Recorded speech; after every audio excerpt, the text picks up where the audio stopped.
Cognizant to the needs of our learners, parents, and teachers, the Department of Education provided us with powerful tools for productivity that will allow us to foster critical thinking skills, problem-solving skills, communication and collaboration skills to be compassionate, responsible global citizens.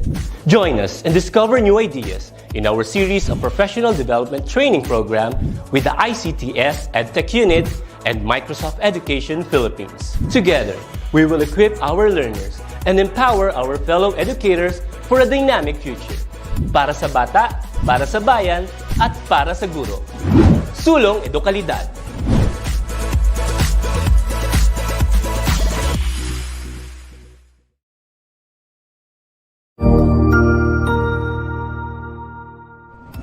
Magandang araw, Sir Wilbur po, at your service. Narito ang ETUlay upang gabayan ka sa inyong pag-aaral upang lubos na maunawaan ang iba't ibang paksa o subject. Ang ETUlay ay isang free online tutorial class na pinangungunahan ng ICTS Educational Technology Unit sa pamumuno ni Undersecretary Elaine Del B. Pascua.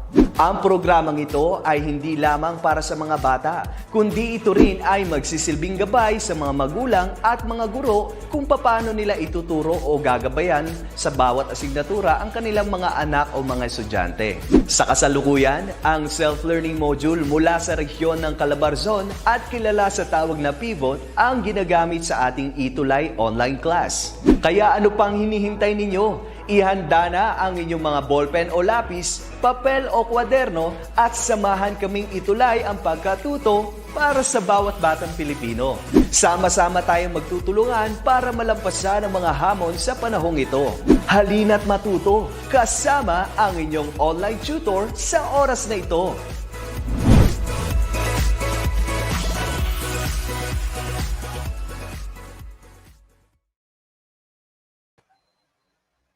Hi! Good morning! Kamusta po kayo?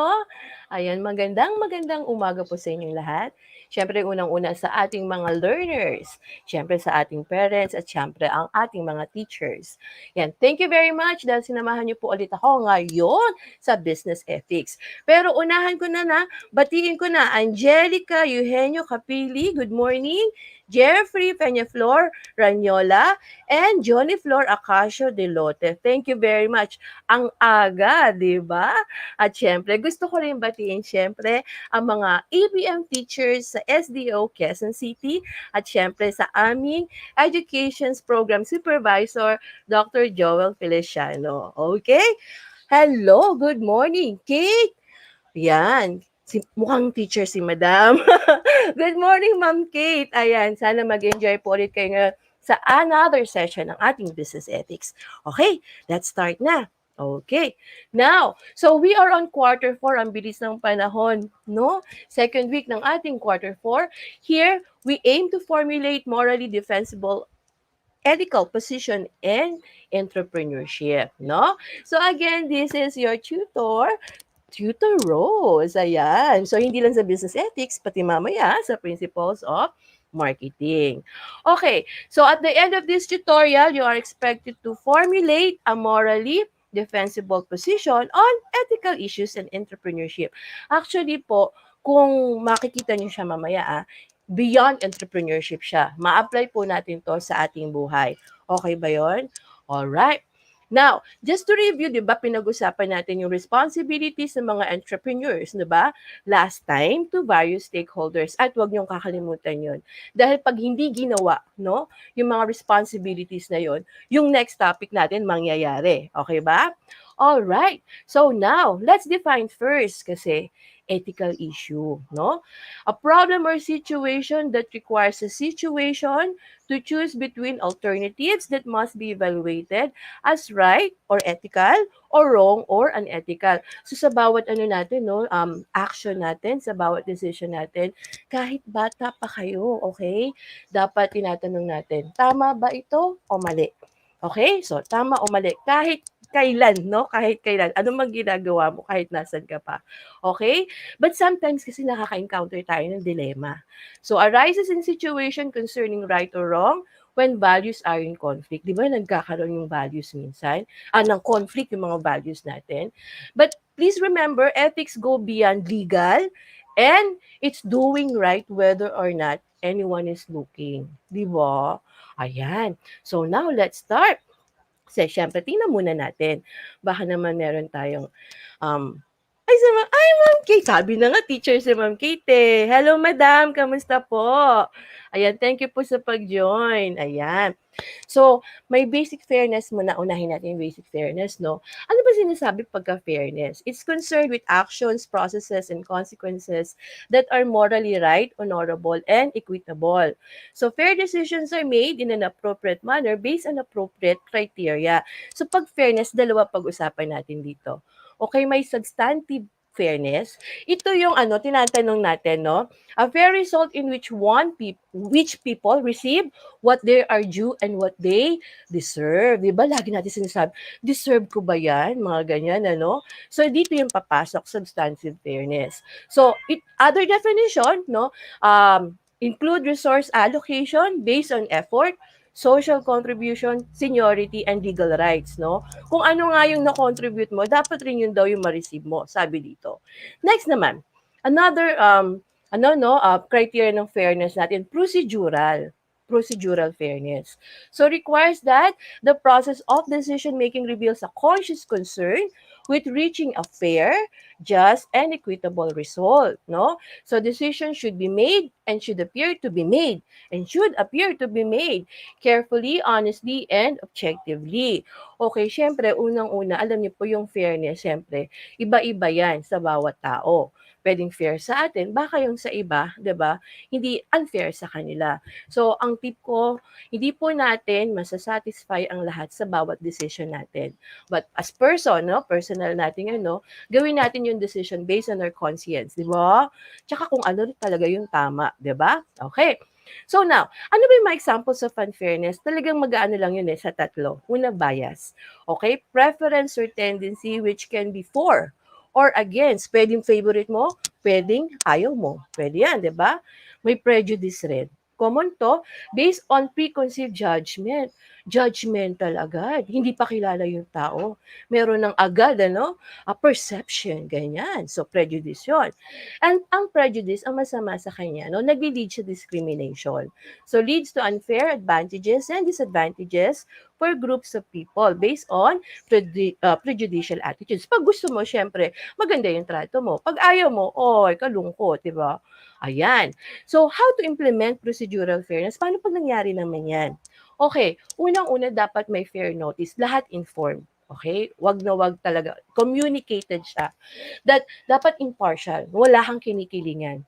Then, we should gather facts, lalo na pagka nag-investigate tayo or we aim to arrive at certain decision. Dapat, yung gathering natin ng facts, na information. Tapos, fair hearing, we should get the sides, of both parties if ever, and of course, yung evaluation.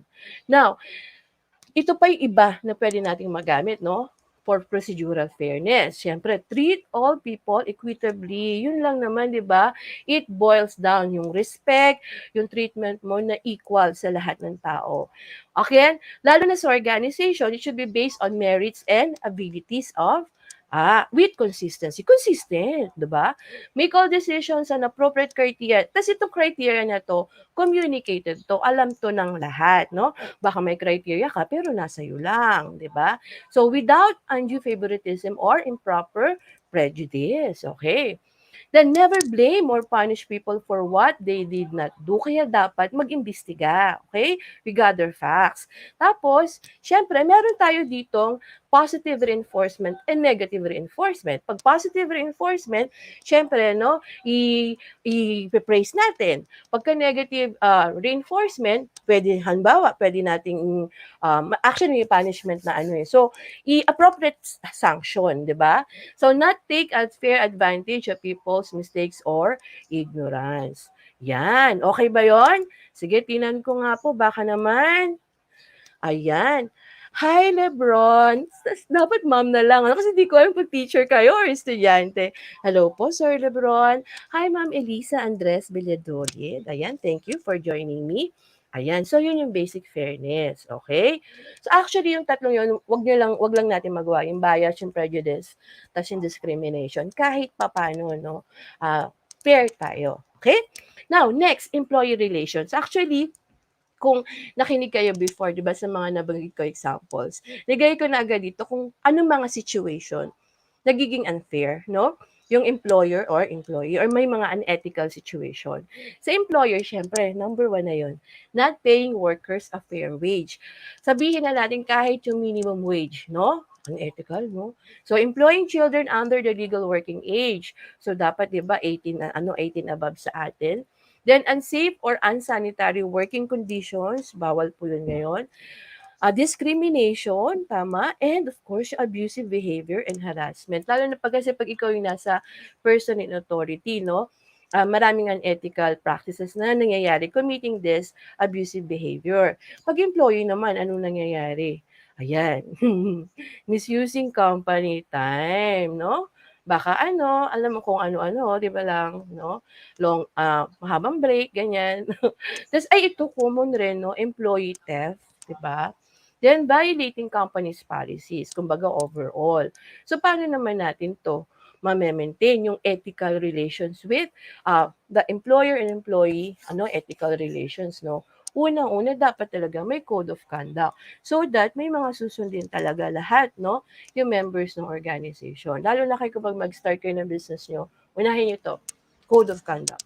Then, lead by example. We're talking about ethics, no? And being morally upright. Dapat nasa leader yun. Mahirap kasing sundin yung leader, di ba? Pag hindi mo nakikita sa kanya. Okay, lead by example. Then, reinforce consequence for unethical behavior, no? And show employee appreciation. Yun na nga, may positive reinforcement tayo, may negative reinforcement, meron din tayong punishment kung necessary. And of course, we have to make or create check and balances, no? Dapat parang may maker, may checker, dapat laging dalawa yung no? So para may control, internal control siya. Okay ba? Ayan.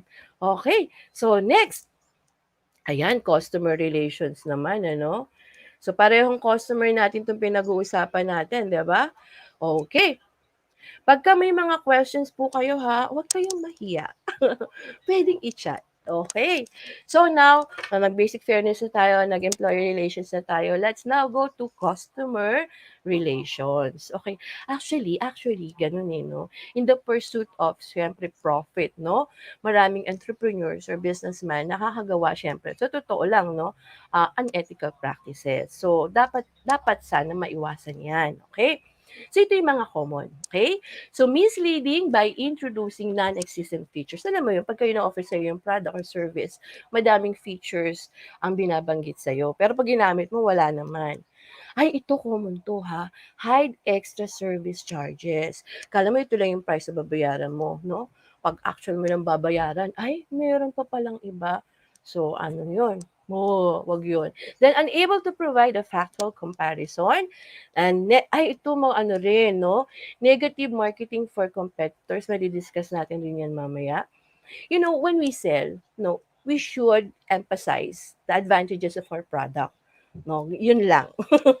Wag niyo na, ayokong kino-compare rin sa ibang competitor. Basta product lang natin, di ba?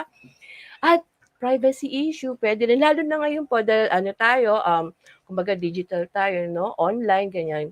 Nakakakuha tayo ng mga data, di ba? Customer data. So, paano natin gamitin yon? Saan ginagamit? Paano natin kinuha? So, marami rin. Ibang questions rin ng ethical yon, no? Ethical issue doon. Then, unethical promotion activity, no? Yung mga misleading advertisement, marami rin naman yan. Nangyayari talaga. Though, meron po tayo ditong regulator, no? Ayan. So, how to maintain ethical customer relations naman? So, promotions and advertisements of products and services must be true to the actual offering. Do dito po, yung sa regulation natin, bago nila i-air talaga yung commercial, kailangan napatunayan nila. Okay? Na talagang kung ano yung pinapromise, totoo yun. Okay? Then, honesty and transparency in financial transactions and accounting procedures. So, ito, internal to, no? Then, the company's commitment to high standards of customer service and also fair practices to its employees, di ba? Ito, tandaan po natin to, no? Promises made to customers at the time of making a sale must be kept at all costs. Yung price. Tapos yung next one yung delivery, di ba? Tapos syempre maganda may after sales service. Then the leaders of such companies especially must lead a lifestyle. Tingnan mo, balik tayo doon, di ba? No, ethical and morally lifestyle of the leaders. Dapat may integrity and honesty. Syempre, di ba? All right. So okay lang po ba kayo? Ayan, sana safe lang po ang lahat ha. Ayan. So tingnan ko nga po ulit, baka naman. Okay. So again, pag may questions po pwede mag-chat. Okay, ito naman. So, nag-basic fairness na, nag-employee, nag-customer, ito naman ang ating distribution dilemmas. Actually, may-discuss ko to sa marketing sundan niyo ako mamaya. Actually, this is a strategy. Okay? So, i-discuss ko muna. So, may tinatawag na exclusive distribution. Well, choice ng seller na isa lang or certain outlets lang ang pwedeng magbenta ng products niya. Pwede naman po yun. But, meron din kasing arrangement, tinatawag exclusive dealing. Okay? This is when the seller requires that the dealers will not handle competitors' product. No? For example, retailer ako. So, retailer, di ba, direct sa customers yan. Okay, so bawal akong magbenta or mag-offer ng other brands, no? Dapat dun lang sa company na yon. Okay, so isip. Papayag-bahay ka nun. Pero may ganyan kasi. Okay, may advantage naman siya kasi the seller obtains more loyal and dependable outlets, no?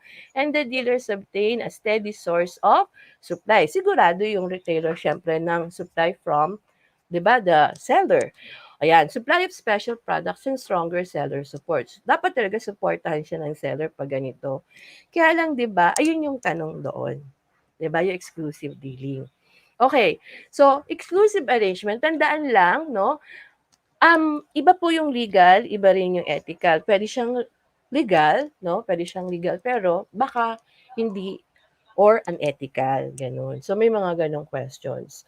So, exclusive arrangements are legal as long as they do not substantially lessen competition or tend to create a monopoly. Siyempre, kung ako seller, no, pinagbawalan kong mag-offer ng ibang brands yung yung retailer ko, di ba? So, in other words, walang 'di ba, yung competition, walang competition yun.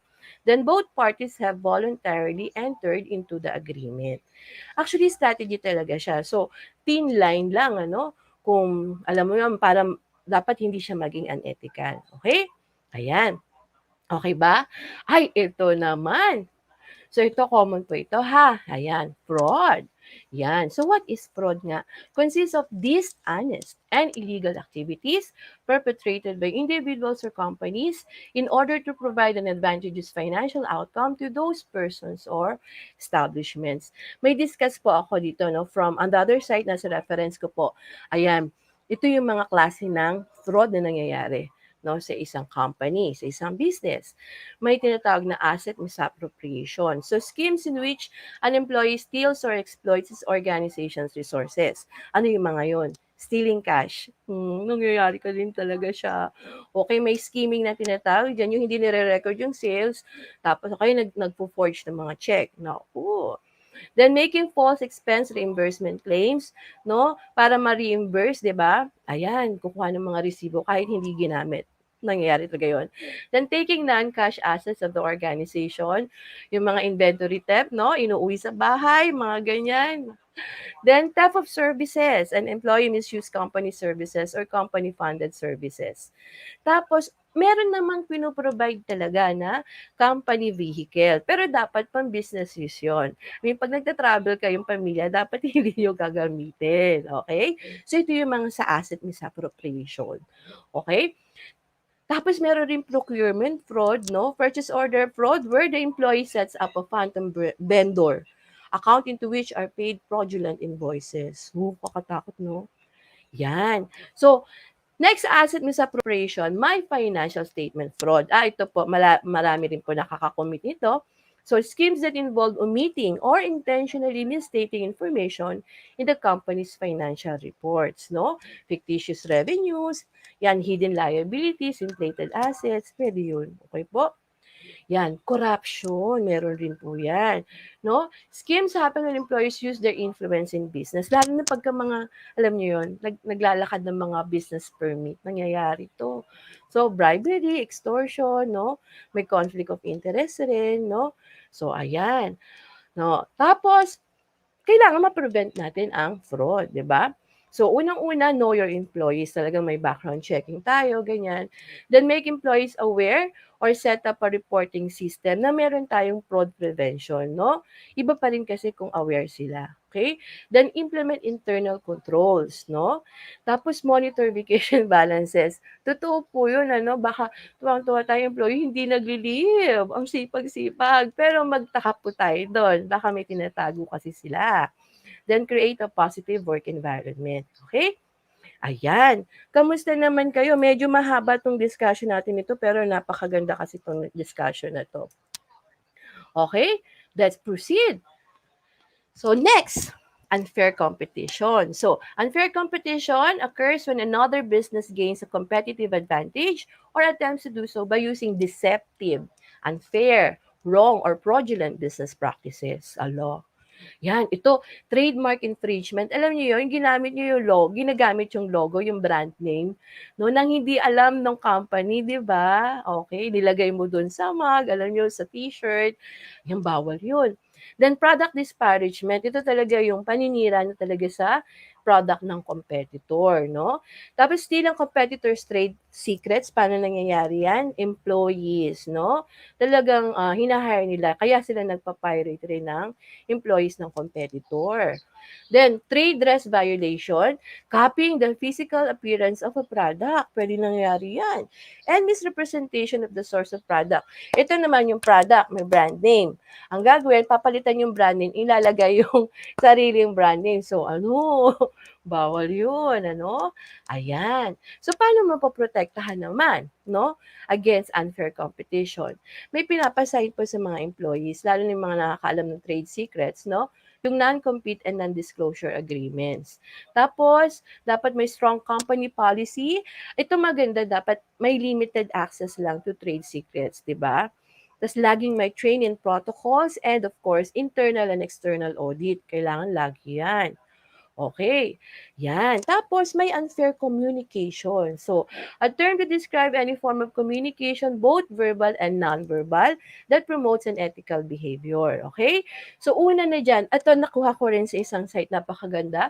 So, ano to? Anin to. So, coercive communication reflects abuses of power of authority resulting in unjustified invasions of autonomy. So, ito yung mga gumagamit ng authority para, alam mo, ma-prevent yung freedom of speech, no? Ayaw makinig. Okay? So, ayan. So, coercive communication, ginagamit yung authority, no? Para hindi makapagsalita yung other parties. Okay, next, destructive communication. So, events or behavior, attack receiver's self-esteem, medyo ano to, personal, ano, reputation, or deeply held feelings. Ito, pumapasok insults, derogatory remarks, no, sobrang mga below the belt na remarks, put down, backstabbing, no, character assassination, sobra talaga, ano, paninira talaga siya. Yan. Next, deceptive communication. So, events or behavior reflecting a distortion of the truth, tinitwist yung katotohanan in order to deceive, cheat, or defraud, no? So, deliberately misleading messages. Yan, euphemisms, yung hindi pa diretsang sinagot.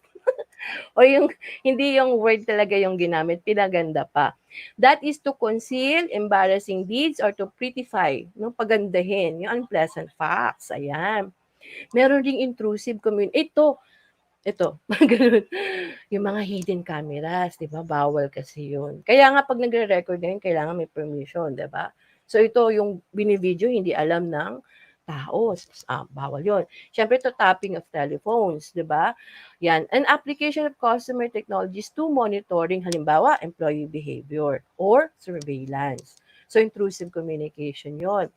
Meron rin secretive communication, like forms of nonverbal communication, silence, no? Silence or unresponsiveness. Kasi gusto mag-hoard ng information, no? Dapat, para hindi ma-reveal yung wrongdoing. Oh, gano'n. Kaya secret. And of course, manipulative, exploitative, di ba? So word pa lang nakakatakot na. Ayan, purposely prevents the receiver from knowing the source actual intentions. So yan yung nakapaloob sa unfair communication. So, napaka-importante, no? Alam niyo, napaka-social beings tayo. Pag ito nangyari, mahirap. So, paano ito yung mga effects niya, poor decision making, kasi mali yung information, lack of respect for self. Di ba? Lalo na pag mga derogatory remarks, no? Kakasakit na damdamin. Negative reputation, yung moral and productivity, pwedeng bumaba, then threaten the well-being of individuals in society, at siyempre, ultimately, no, baka alam mo yun, hindi na magtrabaho yung tao. Pwede yun. Then, how to prevent it? So, talagang una pa lang. So, build a culture of transparency, openness, and communication. Always be truthful, no? Kahit masakit yung truth, it will set you free. Di ba? At syempre, dapat pursuit of truthfulness lagi. No, doon tayo kung ano yung totoo. Di ba? Ayan. Masakit. Pero at least, yung totoo eh. Yan. And meron nangyayari non-respect of agreements. No? Sa akin, breach of contract na yan. So may occur when a party to a valid contract has failed to fulfill their side of the agreement. No? Pwedeng partial or complete breach. So paano naman ma-prevent maka-encounter ng ganito? So ensure that contractual terms are in writing, check that all terms of contracts are properly understood by the parties, and seek consent about proposed changes kasi walang makaka-change ng contract ng ikaw, ng individual lang, okay? So, ayan po. But legally binding po ang mga contracts. So, talagang mahabang usapan yan, no? Yan. So, remember that neither party to contract can unilaterally change the terms. Ito yung sinabi ko po. And ensure that any agreed changes to contractual terms are recorded in writing. Yung iba po, panibagong agreement naman. Ayan. Okay ba kayo? Ang haba, no? Okay lang po ba kayo? Nagutom ba kayo? Hello po, Sir Joel Kujamat. Ayan, from Flora National High School. Wow, Apaya, kamusta po kayo? Hello po, Ma'am SP Soriano. Yan, from Kulyat. Ayan po. So ito, test your knowledge na. Siyempre ako rin sasagot nito, no? Ayan, bias, prejudice, and discrimination are often committed against virtue of. May sasagot pa po ba? Ayan. Sige, ako na rin, syempre. Ayan, okay. Syempre, ito ay fairness. Tandaan po natin, ha? Ayan. So, next, trademark infringement is an example of, syempre, saan nyo nakita yan? Diba? Sa unfair competition. Uy, bawal po yan. Naku, habulin tayo ng company yan. Diba? Ayan, next. Procedural fairness requires that the process of decision-making reveals a conscious concern with reaching a fair, just, and equitable result. Siyempre, true. Ayan. Ayan, sana po may napulot kayong aral sa aking session ngayon. So, ito po ang ating mga references. Yan. Again, this is Tutor Rose. Thank you very much for being with me sa Business Ethics. Namaya po hintayin ko po kayo sa Principles of Marketing, 11:30, no? So again, Friday is Business Friday. So if you have any questions, comments, suggestions, please email us at edtech@deped.com.ph. Ayan. So next week, social responsibility framework na tayo. All right? Bye-bye. See you next week.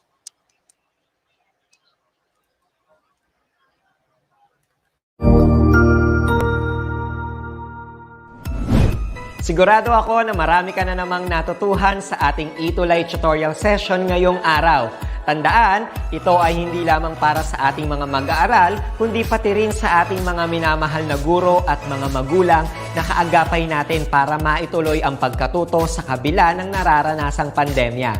Patuloy ding sumubaybay sa DepEd TV para sa mga araling ginawang video episodes. Mapapanood ito mula Lunes hanggang Sabado, alas 7 ng umaga hanggang alas 7 ng gabi sa inyong mga telebisyon. Abangan sa Lunes mula 1:00 ng tanghali ang iba pang aralin sa ating ETUlay free online tutorial session sa Science. I-like and subscribe at manatiling nakasubaybay sa ating ETUlay tutorial session sa DepEd Edtech Unit FB page at Educational Technology Unit channel sa YouTube at sa DepEd Tayo at DepEd Philippines social media accounts. Paalam!